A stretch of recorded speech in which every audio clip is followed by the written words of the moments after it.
Hello दोस्तों, कैसे हो? स्वागत है आपका मैथमेटिक्स क्लासेस में। मैं संजय तौर। अपना जो टॉपिक चल रहा था परसेंटेज, हमने 2 वीडियो पहले अपलोड कर चुके हैं। आपने बेस भी पढ़ा है, उसमें क्वेश्चन कई काफ़ी टाइप की है। इससे पहले वाले टाइप में हमने मल्टीप्लिकेशन वाला पढ़ा था। अब जो टाइप है हमारी वो है वेन डायग्राम के ऊपर। देखो, अगर डायग्राम वेन डायग्राम हमने +1 क्लासेस में पढ़ लिया था। हालांकि कुछ स्टूडेंट ने जो आर्ट ले रखी है उसने नहीं भी पढ़ा होगा साइंस में, या फिर आर्ट विद मैथ लिया होगा उसने। जिसने मैथ पढ़ा है +1 का, उसमें हमने सेट के अंदर वेन डायग्राम का डिटेल से पढ़ लिया था। तो बात ये बिल्कुल आसान है, ये मत घबराना कि किसी ने वेन डायग्राम नहीं पढ़ा तो अब आप बस केवल 5 मिनट में, अगर 5 मिनट में, ज़्यादा नहीं, केवल 5 मिनट में वेन डायग्राम को डिटेल से देख लो। अगर 5 मिनट में आपको समझ में आ जाए हाँ वेन डायग्राम इजी है तो बताना। तो वो क्या कह रहे हैं कि मेरे पास एक पूरा सेट है। देखो, वेन डायग्राम है ना, मैं आपको बताता हूँ, हमारी तरह होते हैं, हमारे रिलेशन की तरह होते हैं। मतलब हमारे जो पूरी फुल फैमिली होती है ना, उसमें पूरी यूनियन, पूरा एक सेट होता है, फुल फैमिली। जो हमें एक्चुअली हम अपने भाषा में एक बोलते खानदान बोल देते हैं, जैसे कि हमारे खानदान में कि मतलब पूरी फैमिली, उसको हम क्या बोल देंगे, यानी कि पूरा जो ये होगा फुल फैमिली होगी, उसको बोल देंगे हम यूनियन। यूनियन मतलब सब कुछ आ लिया उसके अंदर। भाई हमारे दादा भी आ लिए, चाचा भी आ लिए, हमारे छोटे चाचा, बड़े चाचा, सारा हमारी जो फैमिली थी, मतलब पूरा खानदान कंप्लीट जो था वो आ गया। ठीक है, इसी प्रकार सेट के अंदर बात करूँ तो सभी जो पूरा सेट था, भाई ए सेट है, बी सेट है, सी सेट है, जो है नहीं भी है, मतलब जो बचा हुआ भी है, जो हम यूज कर रहे हैं वो भी नहीं यूज कर रहे हो, उन सभी का जो यूज है, मतलब उनका जो ग्रुप है, कलेक्शन है, उसको हम क्या बोल देंगे, एक यूनियन बोल देंगे। अब हम 2 सेट पे चलते हैं भाई। लो भाई, हमारे पास 2 सेट है। लेट हमने क्या मान लिया, A and B are non empty set, non empty set. Non empty set का मतलब क्या होता है कि वो जीरो नहीं है, वो ये नहीं है कि वो खत्म के बराबर नहीं है, मतलब उसके अंदर कुछ ना कुछ एलिमेंट, यानी कि कुछ ना कुछ तत्व पदार्थ है। तो हमारे पास 2 एलिमेंट मैंने ये कर लिए भाई, ये लो। मतलब सीधी सी बात है, एक्चुअली मैं बताऊं, ये पूरी फैमिली थी, उस फैमिली में मैंने दो टॉपिक, 2 इंसान की बात की। ठीक है, मैं इसको चलो अपनी देसी भाषा में, अपनी लैंग्वेज में इसको स्टडी करते हैं। मैं की स्टडी में आपको थोड़ा फिर भी डिफिकल्ट लगेगा, लेकिन अपने ऊपर जो कोई बात होती है ना, आप डिटेल से पढ़ते हो, चलो कोई बात नहीं। मैं किसी 2 इंसान को लेता हूँ किसी भी फैमिली में से। मैंने कहा ये एक इंसान ए है, ये बी है। अब इसमें से हमें बता दिया मैंने, ये पहला है, जस्ट सपोज करो एक कोई भी फैमिली थी, उसमें 2 भाई हैं, उसके कुछ सदस्य कॉमन भी होंगे और इन दोनों के मिलकर एक फैमिली भी बनी होगी। देखो, इसके अलावा भाई पूरी एक यूनियन थी मेरे पास, उसमें से एक इंसान था, उसके 2 लड़के थे। एक इंसान था, उसके 2 लड़के थे भाई, ये 2 लड़के मान लड़के, जो भी कुछ मैंने लड़के का यूज किया, 2 लड़के थे। बाकी जो ये बच गया, वो कौन बच गया, इनके पिताजी का कोई भाई बच गया, चाचा बच गया, मतलब और कुछ बच गया, कुछ आने का कुछ भी बच गया। हमने इनके जो डिटेल से पढ़ा, वो क्या कहा, ध्यान से सुनना, इन दोनों के जो इनके पिताजी हैं, इन दोनों के पिताजी है, यानी कि उसका हम क्या नाम देंगे, ए यूनियन बी, यानी कि इन दोनों का मिक्सर। भाई इनकी, चाहे मैं ये कह दूं, ध्यान से सुनना, मैंने कहा राम, और राम के 2 लड़के कौन कौन, लव और कुश। 2 इंसान है, सॉरी, राम के 2 लड़के हैं, लव और कुश। मैं देखो इनकी, या तो मैं इनकी कहूँ कि भाई इन दोनों की फैमिली, या फिर मैं अकेले इसकी कह दूं राम की फैमिली। भाई राम की फैमिली, यानी कि जो इंसान, हमने एग्जाम्पल लिया राम का, तो राम के 2 लड़के बताए, लव और कुश। राम के 2 लड़के चाहे तो हम क्या कह दे भाई, राम लव का खानदान वो बोल दो, यानी कि लव की फैमिली बोल दो, या पे कुश की फैमिली बोल दो, मतलब या फिर इन दोनों के अलग अलग बोलेंगे। अब मैं कह दूं राम की फैमिली में भाई कुश, लव की भी आ गई और कुश की भी आ गई। इसका मतलब जो भी हमारा इनकी है, तो आप क्या कहोगे कि इनका जो यूनियन होगा वो क्या होगा, अपना जो हमने पढ़ा ए यूनियन बी, यानी कि इन दोनों से मिलके, ध्यान से सुनिएगा, लव और कुश से मिलकर कौन बना भाई? राम। इसका मतलब इन जो लव और कुश का जो यूनियन था वो कौन है? राम। तो कैसे क्या भाई? नंबर ऑफ, मैं नंबर मान लेता हूँ टोटल नंबर, ठीक है। Number of A union B क्या होगा कि जो हमारा ए है, जो हमारा यानी कि मैं ये पूरा एरिया बोल रहा हूँ, ये पूरा वाला, ठीक है। इसमें आप कैसे करोगे ध्यान से देखना, ये दो मेरे पास थे पूरा, ये दो ये होगा ना। इसमें से मैंने देखो इसको जो कवर किया फर्स्ट वाले को, जब भी ये आया, सेकंड वाले को कवर किया तभी ये आया। मतलब जो ये एरिया है वो मेरा क्या है? डबल आया है, डबल आया है।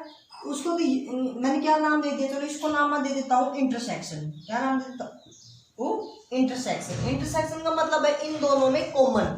जो ये मेरा पार्ट है मैंने क्या नाम दे दिया? ए इंटरसेक्शन बी, यानी कि दोनों में कॉमन, दोनों में कॉमन। जो नंबर ऑफ ए है प्लस नंबर ऑफ बी। अब ध्यान से सुनना भाई, अब ये एरिया मैंने दो बार काउंट कर लिया, दो बार काउंट कर लिया तो इक्वल कब होगा? जब मैं एक बार माइनस कर दूं, यानी कि एक बार माइनस कर दिया क्या? Number of A intersection B. ये बात समझ में आई? देखो ये तो मेरा फॉर्मूला बन गया। तो हम इसके ऊपर एक बेस क्वेश्चन करते हैं। देखो कैसे करते हैं, ध्यान से सुनना। मैंने कहा कि किसी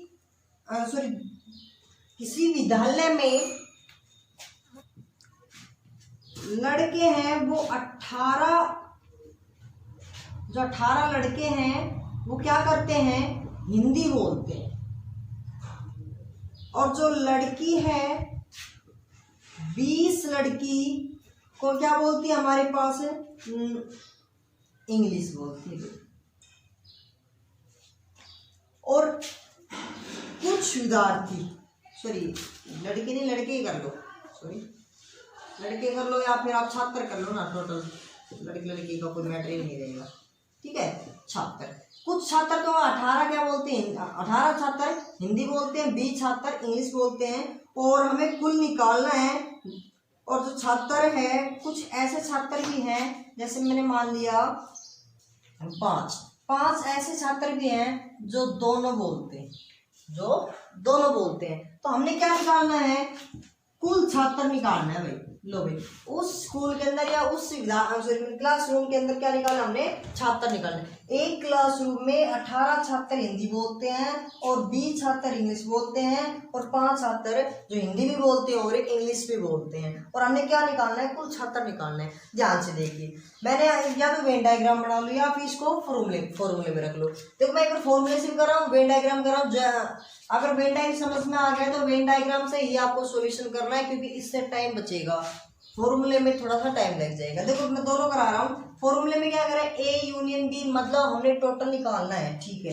ए यूनियन बी ये तो हमने निकालना है। नंबर ऑफ ए यानी कि जो पहला वाला हिंदी बोलता है वो कितना है? 18 प्लस नंबर ऑफ बी जो सेकंड केस में क्या है? इंग्लिश बोलने वाला कितना है? 20 माइनस में जो दोनों केस में कॉमन है, दोनों केस में दोनों भाई इंग्लिश भी बोल रहे हिंदी भी बोल रहे, कितने हैं वो? 5। तो कितने हो जाएंगे? 33। लेकिन हमारे पास कुल कितने थे? कुल विद्यार्थी कितने थे? 33 विद्यार्थी थे हमारे। ये तो था हमारा फॉर्मूले से। अब हम किससे करेंगे? वेन डायग्राम से। वेन डायग्राम से कैसे करेंगे? ध्यान से देखना। मैंने क्या कहा? लो भाई, दो टाइप के मेरे पास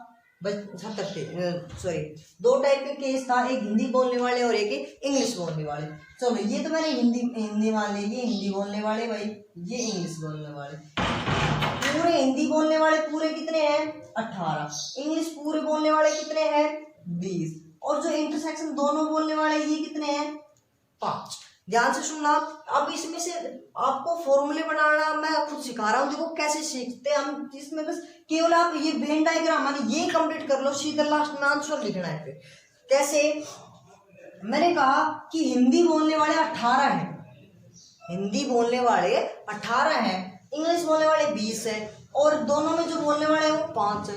अब देखो इस वाले को बोल दो, एक मिनट, हिंदी की बात कर रहा हूँ। 5 तो है, यहाँ पे वो स्टूडेंट आ गए 76 आ गए जो क्या बोलते हैं, दोनों बोलते हैं, तो इसका मतलब 5 तो ये हो गए हिंदी भी बोलते हैं। बाकी कितने बच गए, 13 स्टूडेंट बने भाई, अभी तो टोटल 18 होंगे।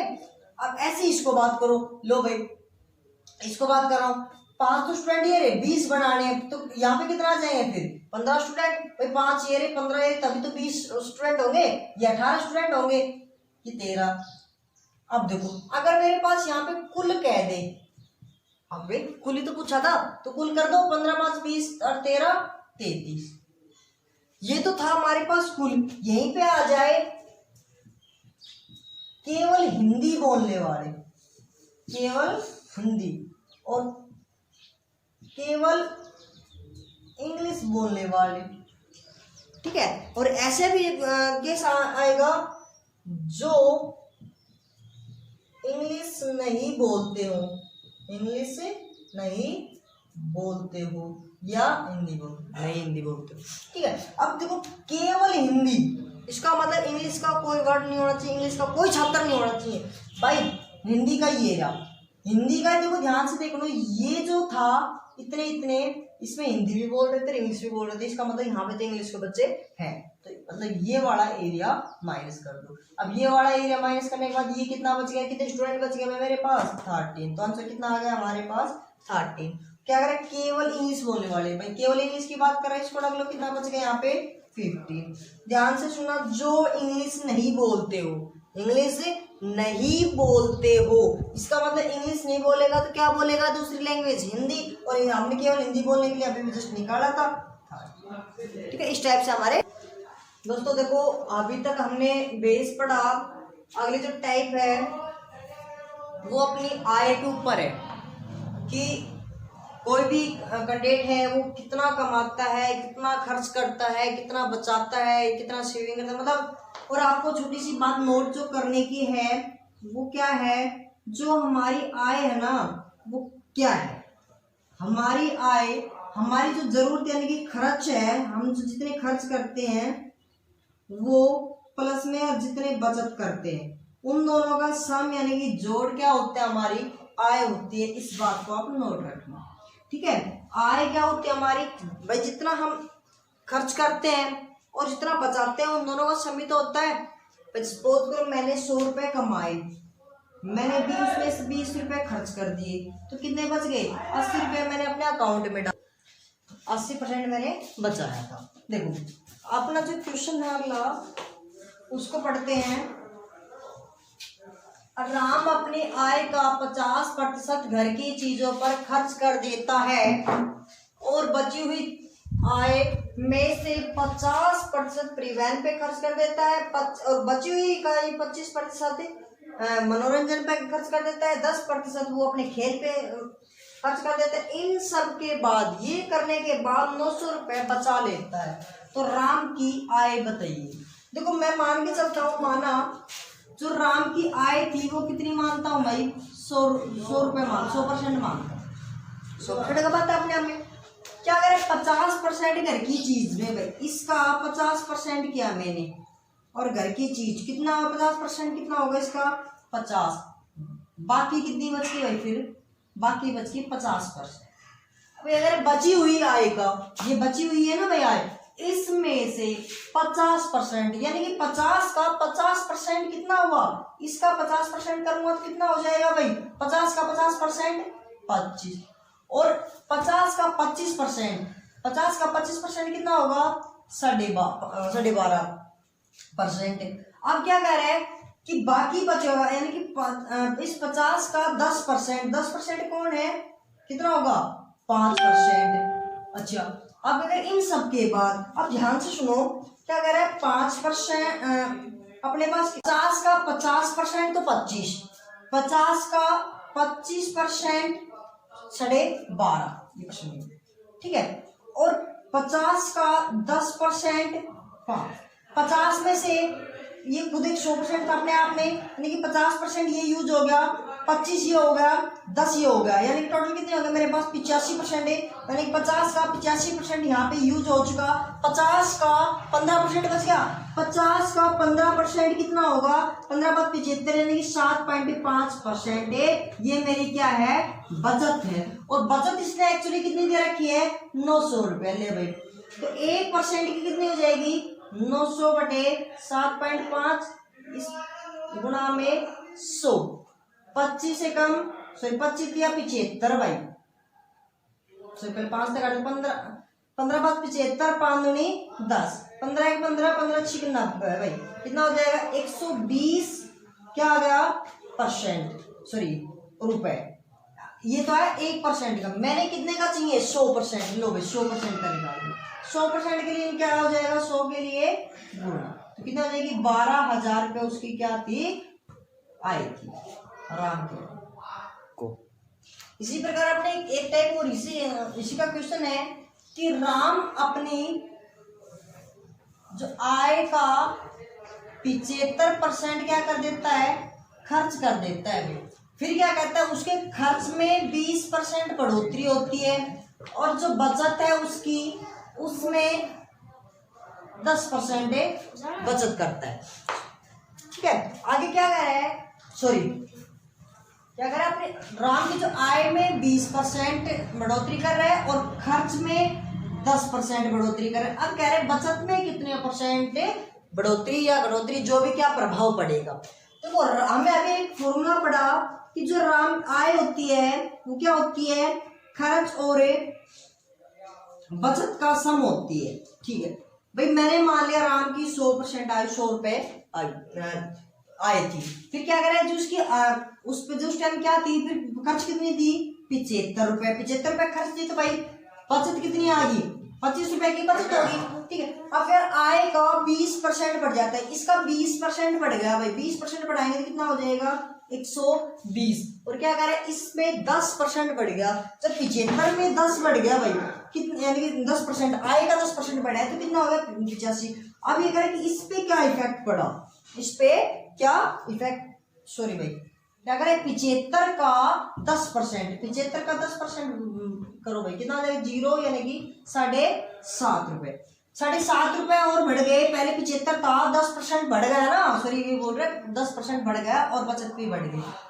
क्या 7.5 रुपए बढ़ गया यानी 75 रुपए में 7.5 रुपए और बढ़ गए तो कितना हो गया 82.5 रुपए हो गए। अब भाई किस्म क्या ऐड करूं कि 120 बन जाए, तो इसका मतलब मैं क्या ऐड करूं 120 में से आप क्या करो 82.5 को माइनस कर लो भाई, पॉइंट यानी यहाँ पे बच गया 5, यहाँ कितना बच गया 9, 9 में से 2 गए भाई 7, यहाँ बच गए एक ले लेना 11, 11 में से 8 गए 3, ये बच गया यानी कि 37.5। अब देखो कितने की बढ़ोतरी हुई है यानी कि बढ़ोतरी हुई है 12.5 रुपए की, 12.5 की यानी कि बढ़ोतरी हुई है 12.5 की। इसने क्या पूछा है कि आपने क्या असर यानी प्रभाव पड़ा है, तो प्रभाव यानी कि 12.5 का परसेंटेज निकालो, पहले कितना था भाई 25, परसेंटेज निकालने के लिए गुणा में 100 और परसेंटेज हटाऊंगा तो डिवाइड में भाई 0, इससे कैंसिल कर दिया तो कितना हो जाएगा 2 पे 2 ऐसे कैंसिल कर दिया 50% यानी कि 50% क्या हो जाएगी इसकी बढ़ोतरी हो जाएगी। अगला जो अपना क्वेश्चन है रेवाड़ी की जनसंख्या 8,000 थी, एक वर्ष में पुरुष की 10% तथा स्त्री की 8% बढ़ गई। देखो पुरुष की 10%, स्त्री की 8% और लेकिन कुल जनसंख्या जो टोटल ओवरऑल थी वो कितनी बढ़ गई 9% बढ़ गई पुरुष की संख्या। यहाँ पे ध्यान दीजिए यहाँ पे केवल पुरुष और स्त्री का ही रोल दिया गया है, यहाँ पे बच्चों का और बूढ़ों का और किसी का रोल नहीं दिया गया है। इसका मतलब पुरुष की जो जनसंख्या थी प्लस में स्त्री की जो जनसंख्या थी वो टोटल जनसंख्या 8,000 थी। ठीक है, अब क्या कह रहा है कि यानी कि मैं मान लेता हूँ कि पहले कितनी थी 100%। चल पहले तो एक बात देखो 8,000 थी मेरे पास और उसका 9% बढ़ रही है, तो एक्चुअली यानी कि अब कितनी है भाई 9% बढ़ रही है, तो परसेंट यानी कि परसेंट हटाने के लिए डिवाइड में 100 हमने पढ़ा यानी कि 100 के ऊपर 9 बढ़ रही है तो टोटल ओवरऑल कितनी बढ़ गई यानी कि 109 बटे 100 यानी कि 100 पहले 100 थी तो 109 होगी यानी कि मैं 8,000 रुपये निकालूंगा तो कितना हो जाएगा डिवाइड में 100 2 जीरो से 2 जीरो 8 नहीं 72 8 यानी कि ये कितना हो जाएगा 8720 जनसंख्या अब है। इसका मतलब जब मैं पुरुष की निकालू जो स्त्री की निकालू दोनों का सम करके दिखाऊं वो किसके बराबर आ जाएगा 8720 के बराबर आ जाएगा। तो देखो क्या कह रहा है कि मेरे पास कितनी थी 100% मैंने क्या मान लिया मेरी जनसंख्या 8,000 पे मान लो 8,000 मेरी जनसंख्या थी उसमें मैं पुरुष मान लेता हूँ भाई लोग पुरुष मान लिया x और स्त्री कितनी होगी फिर भाई यानी कि महिला कितनी होगी भाई पुरुष को हटा दूं यानी कि 8,000 माइनस में x।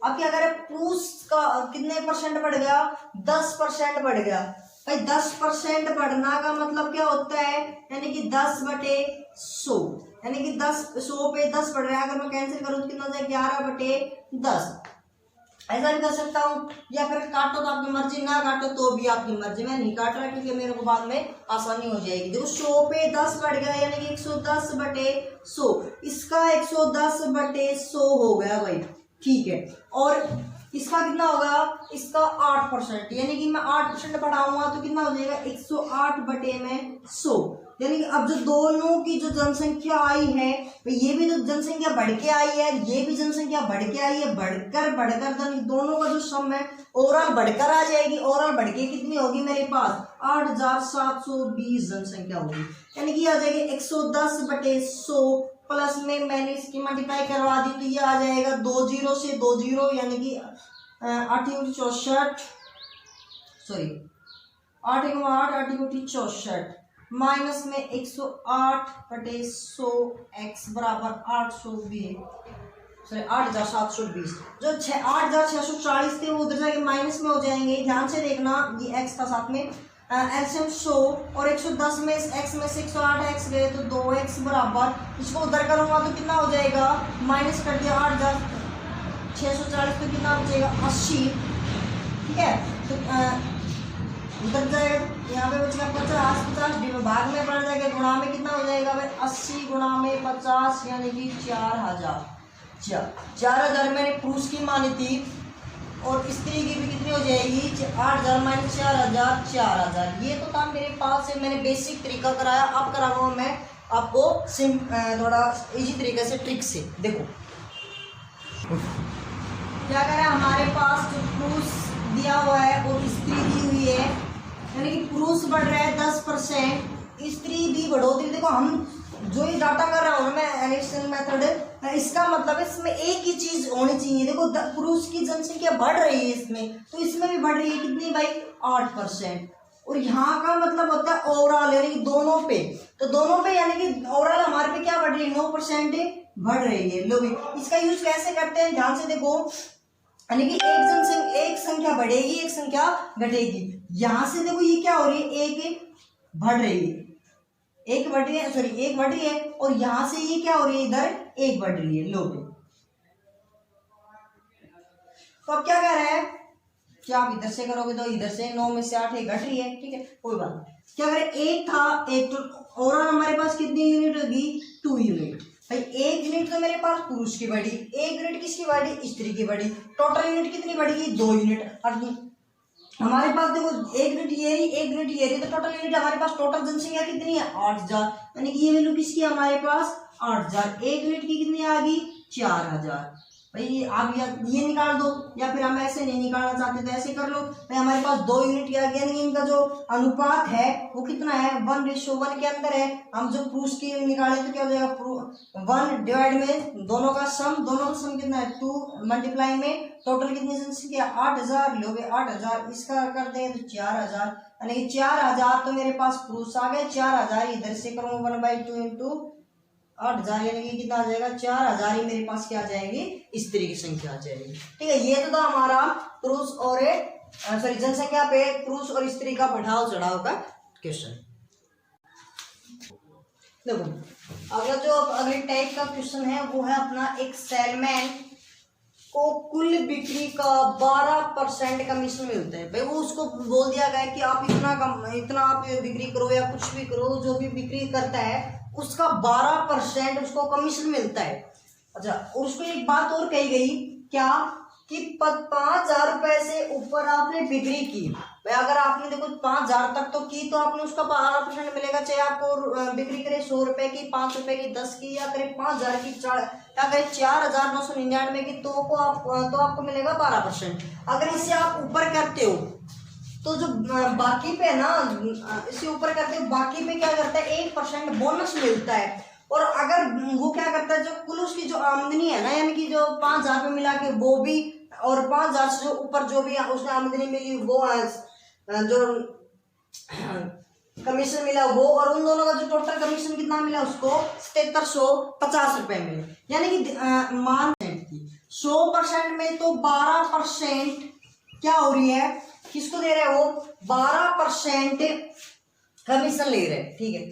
बाकी 100% में से जो 100% है उसमें से 5,000 रुपए के अलावा, तो ये तो 5,000 रुपये कमीशन है, यहाँ पे लिख ले आप 5,000 रुपए पे कमीशन पर कमीशन, तो 5,000 रुपये कमीशन। अगर 5 से ज्यादा, इसका मतलब इसमें जो भी थी उसमें से 5,000 घटा दिया, ये तो 5,000 रुपये बाकी ऊपर है भाई, ये तो है ही, ये तो है ही, इसके ऊपर है ना जो बाकी बच गया, इसमें से माइनस करके जो बच गया उसमें ये कमीशन है। यानी 100% में से 5,000 मैंने घटा दिया, उसका मैं 1% कर दूं, 1% कर दूं, और उन दोनों का सम किसके बराबर आ गया मेरे पास 7,750 रुपये। यानी कि 12% प्लस में भाई मल्टीप्लाई करो, उसके अंदर मल्टीप्लाई करो, 100% का 1% प्लस में 5,000 का 1% 50 माइनस में, सॉरी माइनस था इजगल टू कितना हो जाएगा 7,750,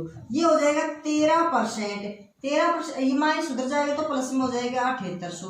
जब 13% की वैल्यू 7,800 है तो 1% की वैल्यू कितनी आ गई 600, और 100% की वैल्यू कितनी आ जाएगी हमारे पास 600 गुणा 100, यानी कि 60,000 रुपए, ठीक है। ये तो था हमारा, तो ये तो थे अपने कुछ टाइप्स। इसके अलावा दो चार टाइप और हैं, अगर वो थोड़ी हाई लेवल की है, जिस किसी साथी को अगर जरूरत पड़े प्लीज कमेंट करके बता देना। और ज़्यादा ही कुछ प्रॉब्लम्स आए, ये मेरे कॉन्टैक्ट नंबर है, प्लीज़ आप कॉल से या व्हाट्सएप कैसे भी आप, या फिर आप कमेंट करके भी बता सकते हो। और आपको हमने जो परसेंटेज की जो 3 वीडियो बनाई, अगर आपको अच्छी लगी तो प्लीज़ शेयर करना, लाइक करना, सब्सक्राइब करना, और तीनों वीडियो को बिल्कुल डिटेल से लास्ट एंडिंग तक देखना। अगर आपको कुछ समझ में आए तो मेरा मकसद केवल पढ़ाना नहीं है, मेरा मकसद आपको सिखाना है। यदि आप सीख गए तो मतलब मेरा मकसद पूरा हो जाएगा। Thank you.